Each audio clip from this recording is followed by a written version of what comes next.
po kami na nasa born again pero nag-transfer po ng religion yung parents ko sa ang dating daan. Nung nasa high school po ako, nung nalugi po yung negosyo ng tatay ko, may tumulong po sa akin para makapag-aral at mga Iglesia ni Cristo po sila.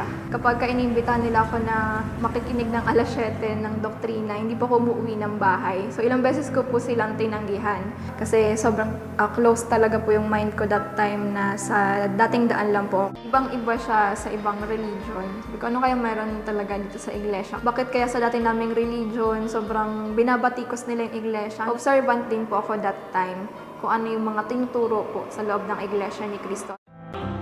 Lahat based sa Biblia, walang hinahalong mga opinion. Kasi sa dati ko pong religion, ang daming sinasabi na opinion.